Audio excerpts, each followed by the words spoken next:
The bridge of the USS Valor hummed with a low thrum of machinery, every console alive with light and sound. Officers moved like clockwork, their uniforms crisp, their voices sharp, every word carrying the weight of discipline.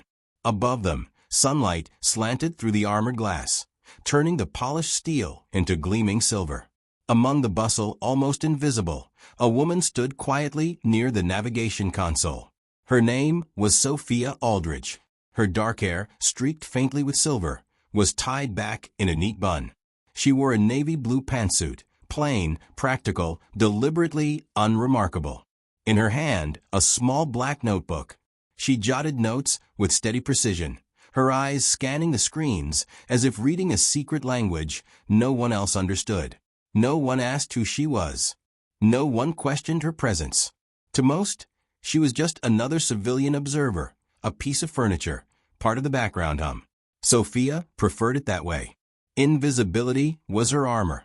The silence broke like a whip. Who authorized a civilian on my bridge? The voice belonged to Admiral Jonathan Rain, a man whose reputation for discipline was legendary. Medals gleamed across his chest, but it was his eyes, hard, sharp, unyielding, that froze the crew in place. Heads turned. Every conversation died. All eyes fell on Sophia. She didn't move, didn't blink. The weight of 100 stares pressed on her, but she stood as if rooted to the deck, pen still poised over her notebook.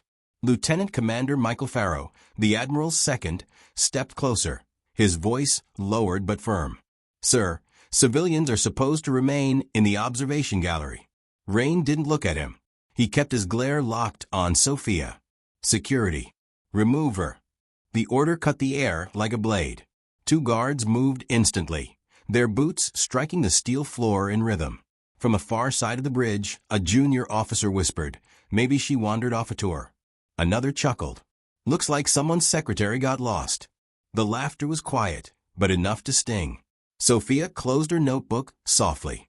Without a word, she allowed the guards to escort her away. Her face revealed nothing, no fear, no irritation, no shame. Only calm. But her eyes caught everything. She noted who smirked, who whispered, who looked away in unease. As the doors hissed shut behind her, silence clung to the bridge. The corridors of the Valor stretched like veins through the steel body of the carrier. The guards led Sophia down narrow passageways, past checkpoints where Marines saluted without question. At the 3rd checkpoint, an older chief petty officer looked up from his station. His weathered face was unreadable, but his eyes met Sophia's for a fraction of a second. Recognition flickered. Then it was gone. "Proceed," he said. The guards delivered her to a small visitor's cabin. Functional, not luxurious. A desk, a chair, a single narrow bed. "You're to remain here until further notice," one of them said, shifting awkwardly. He wasn't sure how to address her. Civilian? Madam? Ma'am? Sophia simply nodded. "That will be all." Something in her voice carried quiet authority. The guard straightened unconsciously, saluted, and left. Now alone, Sophia sat at the desk and opened her notebook again. She glanced at her watch. 90 minutes until Operation Stillwater. She began to write, not words this time, but numbers. Sequences of code, carefully measured, precise. When she finished, she tore the page out, folded it, and slipped it into her inner pocket. Everything was proceeding exactly as she had predicted, even her expulsion from the bridge. Meanwhile, the bridge above buzzed with renewed energy. Admiral Rain strode across the command platform, his voice steady, commanding, leaving no trace of the earlier disruption. Around him, officers called out reports as the countdown to the drill ticked closer. Outside, the Pacific stretched endless and calm. 16 Allied vessels drifted across the blue horizon, ready for one of the most important missile defense simulations in modern history. Foreign observers stood in the glass gallery, watching with sharp, calculating eyes. Every keystroke, every order, every flicker of hesitation would be noted, judged. The Valor was supposed to be untouchable, a fortress at sea. But Sophia knew better, and she was waiting. Imagine being her, silenced, dismissed, mocked, and yet holding a secret that could change the fate of everyone on board. What would you have done in her place? Spoken up or stayed quiet, waiting for the right moment? The countdown to Operation Stillwater had begun. On the bridge of the USS Valor, the atmosphere was electric. Screens flickered with digital maps of the Pacific. 16 Allied ships spread across thousands of miles of ocean. Officers murmured into headsets, their hands moving quickly over consoles. The air smelled faintly of ozone and metal, the way it always did when machinery was wound tight and ready. Admiral Jonathan Raines stood at the center, his posture straight, his face a mask of authority. To the observers from 4 foreign nations, he was the picture of command, decorated, unshakable, flawless. "Commence authentication sequence," Rain ordered. His voice carried the weight of command, smooth and steady. Lieutenant Emma Cottrey, communications officer, began typing rapidly. The soft clack of keys echoed through the bridge. "Authentication protocols initiated, sir." Then silence. A small pause. Too long. Emma frowned, her fingers hovering. "Sir, the system isn't accepting codes." The room tensed. Officers leaned closer to their stations. A bead of sweat slid down Emma's temple. Commander Robert Nakamura moved quickly to her side, his voice controlled but tight. "Let me see." He scanned the data scrolling across the screen. His jaw tightened.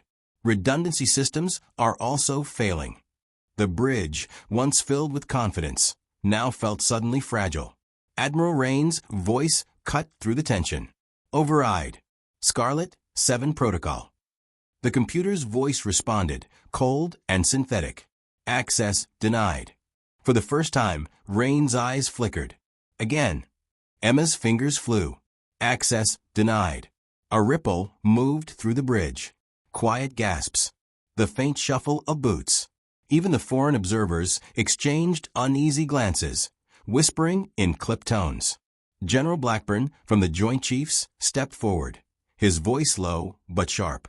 "Admiral, if your vessel cannot perform during a drill, I must question its readiness in combat."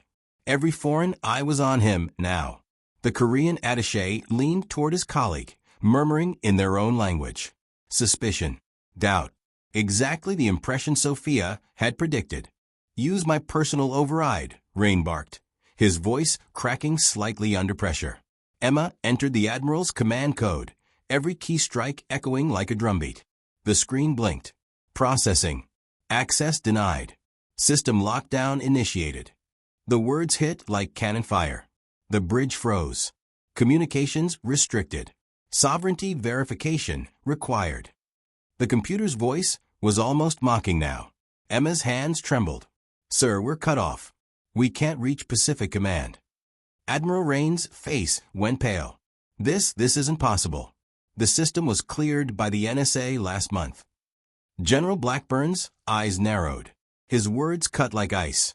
"Then it's either a catastrophic failure or a breach." At the back of the room, unnoticed by most, Commander Michael Okafor withdrew a small sealed envelope from his pocket. He studied it silently, his brow furrowed, then checked the time on his wristwatch. The digits glowed quietly, 14:59. He didn't move. He simply waited. On the main display, a strange symbol flashed briefly, a circular emblem with an eye at its center. It vanished as quickly as it appeared. Only those watching closely would have seen it. The foreign observers had begun murmuring more loudly now, their confidence unraveling. The air was thick with humiliation, with doubt, with failure. "What the hell is happening here?" Rain demanded, his voice raw, angry, desperate. "Admiral," Nakamura said quietly, "all defensive systems are locked in standby. Manual overrides not responding." Silence fell, the kind of silence that isn't empty, but heavy, crushing. Rain's command, his authority, his image, all crumbling in front of his crew, in front of the world. And then, the doors to the bridge slid open. The sound echoed, sharp, metallic. Every head turned. Conversations died in their throats. Standing there, calm and unshaken, was Sophia Aldridge. Her plain clothes hadn't changed, but her presence had. Gone was the invisible civilian who had been dismissed. The woman before them now radiated something else, quiet command, unspoken power. At her side, the weathered chief petty officer who had met her eyes earlier. His face was unreadable, but his presence told its own story. Admiral Rains' face darkened instantly. "I ordered you confined to quarters. Security, remove her at once." But no one moved. 2 guards hesitated, their eyes flicking between Sophia, the chief at her side, and Commander Okafor, who quietly raised a hand. His voice, calm but firm, cut through the tension. "Let her pass." For a moment, no one breathed. Sophia began to walk, unhurried, her heels striking the deck with quiet confidence. Step by step, she crossed the room toward the locked console. The bridge crew parted instinctively, as if making way for something they didn't yet understand. Foreign observers leaned forward, eyes narrowed. General Blackburn froze. Then recognition flickered in his expression, slow and dawning. Whispers rippled like wind through the bridge. Who was she? And why did it feel like the chaos had just shifted in her favor? Imagine being there in that silence, watching the woman you dismissed, now walking toward the console that no one else could touch. What would you have felt? Doubt, fear, or relief? The bridge of the USS Valor held its breath. Every officer, every foreign observer, every heartbeat in that steel chamber fixed on the woman who had just walked back in. Sophia Aldridge. Unremarkable clothes. A simple notebook in her hand. Yet the way she moved now was different. No longer invisible. No longer overlooked. There was a steadiness in her stride, a gravity that made the crew instinctively step aside as she approached the locked console. "Stop right there." Admiral Rains' voice cracked like thunder. His face was red, fury and humiliation twisting every word. "I gave an order. Remove this woman now." 2 security officers started forward, hands brushing the holsters at their sides. But Commander Michael Okafor spoke again, his voice quiet but carrying an authority that cut deeper than the Admiral's roar. "Let her pass." The guards hesitated. Their eyes flicked to Rain, then back to Sophia, who walked forward without breaking stride. A silence filled the air, not empty silence, but the kind that bends reality, the kind that makes every movement feel like a blade sliding from its sheath. General Blackburn, arms folded across his chest, studied her closely. For the first time, the careful mask of indifference on his face cracked. His eyes narrowed, recognition dawning. "She can't," one junior officer whispered, only to be silenced by the weight of the moment. Sophia reached the console. Her hands moved with confidence, fingers dancing across the keypad like a pianist playing from memory. A 16-digit code flowed from her fingertips, precise, rhythmic. The system blinked. Processed. Sovereign override accepted. The computer's voice shifted, softer now, almost deferential. Shadow protocol authenticated. "Welcome, Director Aldridge." A collective gasp rippled through the bridge. On the central display, a black hexagon appeared, simple yet terrifying. At its center, a single white mark, the insignia of clearance, so high that most officers had only heard it whispered in rumor. Shadow 7, authority active. The room froze. Admiral Rains' face drained of color. His mouth opened, then closed again. His voice, when it finally came, was hollow. What is this?" General Blackburn turned to him, voice low and deliberate. "You've never met a Shadow Director before, Admiral?" Rains shook his head, his pride collapsing under the weight of ignorance. "They're embedded in every strategic installation," Blackburn said, his words sharp. "Ultimate override authority, answerable only to the President and the Joint Chiefs." The Admiral's eyes snapped back to Sophia, his authority crumbling. "Why wasn't I informed?" Sophia finally lifted her gaze from the console, her expression calm, unshaken. "Because if you knew, Admiral, so would others." Her words landed like a blade on stone. Final. Unquestionable. On the consoles, red lights began flipping to green. Systems locked down moments ago were coming back online, one by one. Each soft chime of restoration was like a drumbeat of vindication. Sophia worked quickly, Her movements clean, efficient, practiced. Her notebook appeared in her hand again, numbers and codes flowing seamlessly into the system. She spoke at last, her voice carrying across the hushed bridge. The drill was compromised. Someone attempted to hijack our defensive grid through the simulation. She pressed another sequence of keys. A diagnostic filled the screen, data streams, foreign intrusion attempts, blocks being slammed into place like iron doors. The breach has been isolated. Systems are stable. She turned toward Rain. You may proceed with your drill, Admiral. Her tone was even, but her eyes carried the weight of truth. Your ship was never safe until now. The foreign observers shifted uncomfortably. Where moments before they had smirked at American weakness, now their postures straightened, their expressions sharpened. The Korean attaché, who had whispered doubt earlier, leaned forward, watching Sophia with new respect. And Ensign Tala, the young officer who had mocked her as a lost tourist, sat frozen, his cheeks pale, his mouth slightly open. He had laughed at her, laughed at someone who now outranked every soul on this ship. Humiliation burned through him. But worse than that, awe. General Blackburn stepped closer to Sophia. Director, he said, the title heavy and deliberate. Perhaps we should discuss this breach privately. Sophia gave a small nod. A briefing will be provided to those with clearance. For now, the exercise continues. She turned to Lieutenant Khatri. Communications are restored. Inform the fleet we resume in 5 minutes. Yes, Director, Emma replied instinctively, the title sliding off her tongue as naturally as if she had spoken it 100 times before. Admiral Rain, stripped of certainty, tried to find his footing again. He straightened his uniform, his pride a fragile shield. Director Aldridge, he said quietly, I owe you an apology for earlier. Sophia met his eyes fully for the first time. There was no mistake, Admiral. You followed protocol. An unauthorized presence was discovered, and you responded as you should. Her words carried no sting, only truth. But understand this, she leaned closer, her voice lowering, sharp enough for him alone. My role requires invisibility. That is how the shadows protect the light. Rain said nothing. He couldn't. And then something unexpected. Commander Okafor, who had remained calm through the chaos, suddenly stepped forward. His voice cut across the stunned silence. Attention on deck. The command carried weight. And slowly, one by one, the entire bridge crew rose from their stations. Officers, technicians, even the foreign observers. They stood straight at attention. A gesture reserved only for the highest ranks.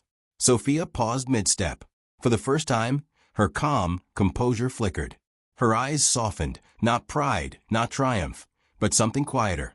Acknowledgement. She gave the smallest nod, then turned, and with the old chief petty officer at her side, left the bridge as silently as she had entered. The doors closed, and the room exhaled. General Blackburn broke the silence. His voice was low, almost reverent. In 30 years, I've met Shadow Program operatives twice, both times in moments that would have broken lesser commands. Consider yourselves privileged. No one replied. They were all still processing. Admiral Rain finally found his voice. It sounded different now, measured, humbled. Resume drill preparations. And so, the bridge returned to order. But something fundamental had shifted. They had seen what walked in the shadows, and none of them would ever forget. What do you think? Should power always be visible, or is it stronger when it hides in plain sight? Evening draped itself across the Pacific like a velvet curtain. The sun melted into the horizon, staining the waters in gold and crimson. On the deck of the USS Valor, fighter jets landed one after another, their engines roaring, the deck crew guiding them with glowing wands in a synchronized dance. From above, it looked like order, precision, control. But below, in the Admiral's private quarters, the day's chaos still echoed. Admiral Jonathan Rain sat alone at his desk. The lamplight cast long shadows across the room, the glow of data screens painting his face in shifting colors. Reports lay scattered across the desk, but his eyes weren't on the words. They were on the memory of a plain woman walking calmly through the bridge, typing a code that no one else even knew existed. Sophia Aldrich. The name, the face, the authority, it haunted him. A knock at the door. "Enter," Rain said. Commander Okafor stepped in, holding a sealed folder. His expression was unreadable, as always. "The security briefing you requested, sir," he said. Rain accepted it, his eyes narrowing. "You knew, didn't you?" "Not exactly." Okafor stood at ease, his voice steady. "I was informed months ago that a shadow asset was embedded aboard. I was given instructions. No names, no faces, only protocols. Today was the first time those protocols were activated." Rain's jaw tightened. "So you obeyed orders and kept me in the dark?" "Yes, Admiral." Knowledge containment was paramount. For a moment, the Admiral stared at him, resentment and reluctant understanding at war in his eyes. Finally he sighed. "I see." Okafor inclined his head. "Permission to speak freely, sir?" Rain looked up. "Granted." Okafor's eyes flickered with something rare, respect. "What you saw today, Admiral, most officers never will. Consider that a measure of trust, not betrayal." Rain said nothing. He only nodded. When the commander left, Rain opened the folder. Technical details filled the pages. Intrusion attempts, blocked access points, encryption failures. Cold, clinical evidence of a near catastrophe. But nothing about Sophia Aldrich. Nothing about the program she represented. She was, once again, invisible. Later, on the flight deck, the roar of jets gave way to quiet. The evening was calmer now, the wind cool and sharp against the skin. Sophia stood near the edge, her hair tugged loose from its bun, strands dancing in the Pacific wind. She wore a simple naval windbreaker over her plain clothes, blending in as she always had. A black notebook rested in her hand. She wrote quickly, the paper fluttering, the pencil scratching with precision. Behind her, footsteps approached. Strong, deliberate. Admiral Rain. For a long while, they both watched the last jets land, their wheels screeching against steel, the deck crew guiding them into place. When the roar faded, Rain spoke. His voice wasn't angry now. It was something else. "How long have you been on my ship?" Sophia didn't look at him. 3 years. His head snapped toward her. 3 years. Yes. Her tone was calm, as if she were talking about the weather. "You've seen me before. In the mess. In the library. At drills." Rain frowned, remembering faintly. A woman in the corner of his vision. Forgettable. Invisible. "I thought you were staff." Sophia allowed a small, almost amused smile. That was the intention. They stood in silence again. The ocean spread wide before them. The sunset's glow reflected in Rain's eyes as he spoke more softly. "All this time, you've been watching me. Evaluating my command." "No," Sophia corrected gently. "I've been protecting it." Rain turned, his expression searching. "Protecting it from what?" She finally looked at him, her gaze steady, sharp. "The Valor is one of the most advanced vessels afloat. That makes it a target, for enemies abroad, for opportunists at home, for threats you'll never even see coming. Today was a test. Someone tried to use the drill to breach our defensive grid. If they had succeeded, she let the thought hang in the air." Rain clenched his fists, the weight of what she implied settling on him. "And was the test successful?" he asked. "Largely," Sophia replied. "Systems responded as expected. But your communications encryption needs to be tightened." As if to punctuate her words, a jet screamed overhead, cutting through the conversation with raw sound. Both watched as it caught the third wire on landing. Perfect execution. When the noise faded, Rain's voice returned, quieter now. "Why wasn't I told you were here?" Sophia's eyes softened, but her answer was firm. "Because someone needs to be the last line of defense. Someone without rank, without uniform. Someone invisible until the moment comes when invisibility ends." Rain studied her profile in the fading light. For the first time, he saw past the plain suit, the quiet notebook, the deliberate ordinariness. He saw steel. He saw the shadow behind the light. "Thank you for your service," he said at last. She gave him a small smile, genuine, fleeting. Just doing my job, Admiral. Like everyone else on this ship. As they walked back toward the interior, sailors on deck paused, their eyes following Sophia. They didn't salute. They didn't speak. But their silence carried respect, a quiet acknowledgement of what she had done that day. Sophia nodded once to them, never breaking stride. No triumph in her step. No pride. Only quiet acceptance. Rain turned to her as they neared the hatch. "Will you stay aboard after we return to port? My assignment here is complete," she said. "Someone else will replace me." "Will I know who?" Sophia's faint smile returned. "What do you think, Admiral?" Rain gave a bitter laugh. "Of course not." They stopped at a junction where their paths split, his to the bridge, hers to the shadows. "I regret how I treated you this morning," Rain said. His voice carried honesty now, stripped of ego. Sophia shook her head. "You acted exactly as you should have. Protocol exists for a reason. You saw someone unauthorized and acted. That is not weakness, Admiral. That is strength." And then softer. "Don't apologize for following the rules. Apologize when you break them." Rain held her gaze, then nodded once. "Understood." With that, Sophia turned and walked away. Within 10 steps, she seemed to fade, her posture shrinking back into the ordinary. By the time she rounded the corner, she was once again invisible.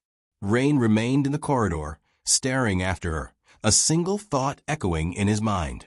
How many others walk my ship unseen, watching, waiting, protecting?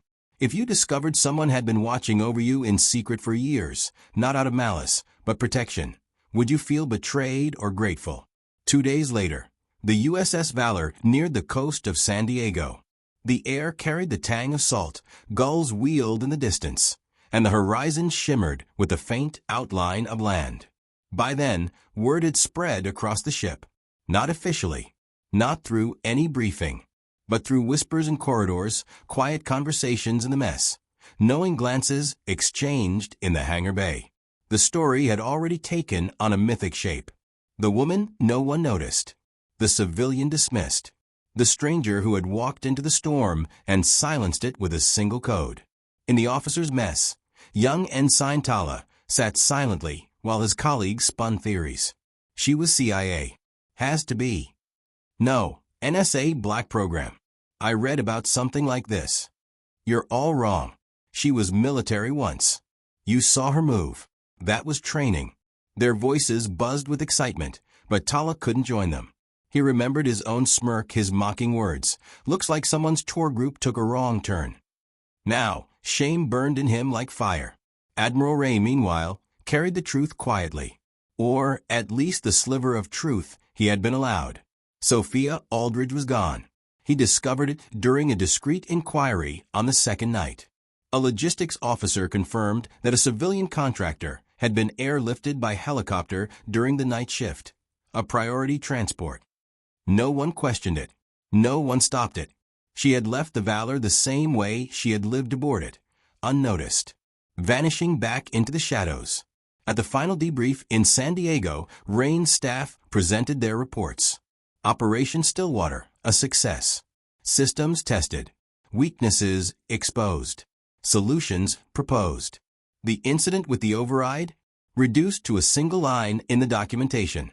Authentication anomaly resolved through redundancy protocols. A lie, Rain thought. Or perhaps a truth, depending on how you looked at it. He said nothing. And yet, in quiet moments, he thought of her. The way she walked into the bridge while chaos reigned. The calm precision of her fingers on the console. The words that still echoed. My role requires invisibility. That is how the shadows protect the light. 6 months later, during a routine inspection while the Valor rested in dry dock, Rain noticed someone new. A man this time. Young. Plain. Unremarkable features. Eyes that lingered a fraction too long on everything. He moved like Sophia had. Quiet. Invisible. Their paths crossed in the hangar. The man paused, nodded respectfully. Admiral. Rain returned the nod. Carrying on? Always, sir. Nothing more was said. Nothing more needed to be. That evening, Rain wrote his quarterly report to Fleet Command. It was filled with numbers, readiness metrics, performance charts. At the very end, he added a single line: all operational security protocols functioning as designed. A simple sentence. Innocuous. But in his mind, it meant something more. The shadows were still here. Weeks passed. Then months. Life aboard the carrier returned to its rhythm. Drills, launches, long nights at sea. But Rain found himself paying attention differently now. Not just to his officers, but to the ones who lingered in corners. The faces you forgot the moment you looked away. The ones who wrote notes in silence, who blended into the hum of the ship. He wondered, who else among them belonged to the unseen guardians? And he wondered, too, who was watching him? One evening, he overheard junior officers whispering again about the invisible director. Their story had grown into legend. Some claimed she had the power to override nuclear launches. Others swore she answered only to the president. Rain said nothing. He let them believe their stories. Because the truth he had learned was simpler and far more profound. True guardianship does not demand recognition. It thrives in silence. It hides in plain sight. It waits for the moment when the world trembles. And then, without warning, it steps forward and steadies the ground beneath your feet. That night, as the Pacific wind rattled the windows of his quarters, Rain poured himself a drink and stared out at the ocean. And for the first time in his long career, he felt strangely comforted by the knowledge that somewhere, in some unnoticed corner of his ship, the shadows were watching, protecting, waiting. If you discovered that someone had been quietly protecting you for years, someone you never even noticed, how would you feel? Safe or uneasy?